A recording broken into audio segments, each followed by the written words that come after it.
Hello. Let's talk shoes.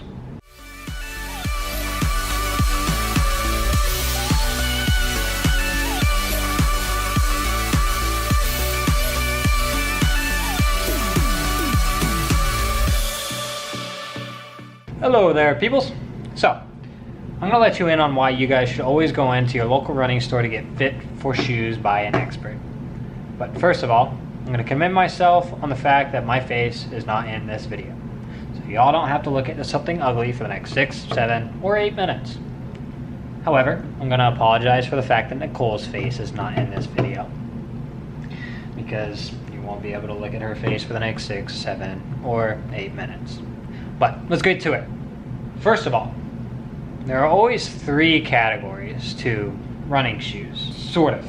I mean, there's a bunch of different categories. There's minimalist, maximalist, stability, neutral, motion control, barefoot, 5 fingers, moon shoes, roller skates, you name it, they've got it. We're gonna focus on 2 main ones, and that's neutral and stability. It's hard to tell whether or not you're gonna need a stability or neutral shoe by yourself, so again, I'm gonna put emphasis onto this as much as possible, that you should go in and see an expert, just because they've been in the field for 5, 6, 7 years, they know what they're doing, they've done this for a long time, they see what works and they see what doesn't work.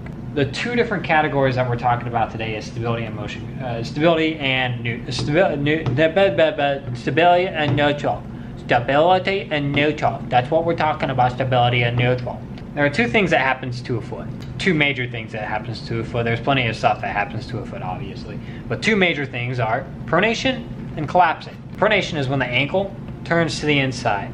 It falls inward, causing your knee to collapse, putting stress on your hips, and throwing your back out of alignment, and then you got one leg longer than the other, you're going to a physical therapist to get popped back in place, and when you tell somebody else that you just popped your leg back in place, they're like, oh no, that sounds terrible, when it's really not that bad. When an ankle turns in, you're putting a lot more stress on the inside of the shoe. That is pronation. When an arch collapses, it just falls in. You're gonna need 2 separate things to support 2 separate occasions. Let's talk about the pronation of the ankle. What you're gonna need to support the pronation of the ankle is the neutrality of the shoe or the stability of the shoe. If your ankle rolls in a lot, you want a stability shoe. The reason being is because you're gonna put a lot of stress on the inside of the shoe, and you're gonna want a denser material there to prevent you from breaking down the insides of the shoe. That denser material is a durability structure for the shoe to prevent you from breaking the shoe down too fast. On most stability shoes, you'll be able to see that denser material. Here on this 860, this is the newer version, it's hard to see. It's right in there. So I'm going to show you on my Supernova Sequence. You can see it cave down right through there. Now, that is a denser material. That's called the stable frame technology. Prevents you from breaking down the shoe too fast to the inside. If your ankles do not fall in, you're not going to need that stability. Because if we gave you a stability and your ankles are perfectly straight, well, I wouldn't say perfectly straight because that's not perfect. There's nothing that's perfect. When your ankles don't roll in, you need a neutral shoe. Because if we gave you that stability, you'd be breaking down the outsides of the shoes too fast. You wouldn't be putting much pressure on the inside of the shoe. So that's why you would need stability over neutral or neutral over stability. The second thing was the collapsing of the arch. That looks weird. So I'll stop. Let's take a look inside this New Balance 860. This is what they call a sock liner. They make it for 1/8 of a penny. That's all it costs. Inside of the shoe, it's hard to see, but it's completely flat. All this is a sock liner, so you don't feel the stitching on the inside of the shoe. It's not going to support anybody's weight.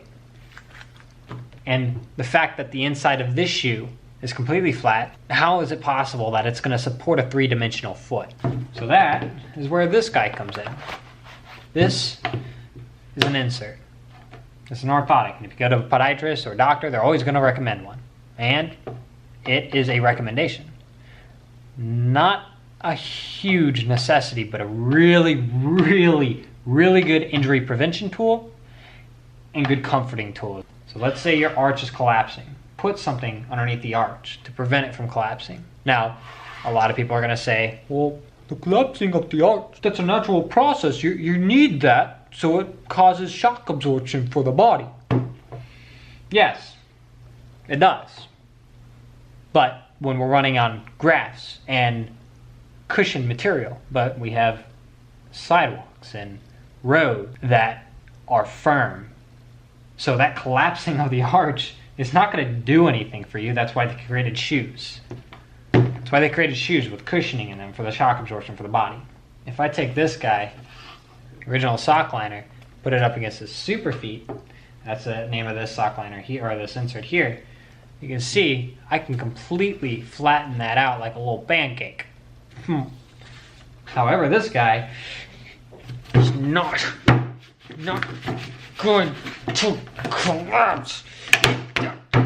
Not going to do anything because it's firm and Hulk-like and strong. Enough to hold your foot.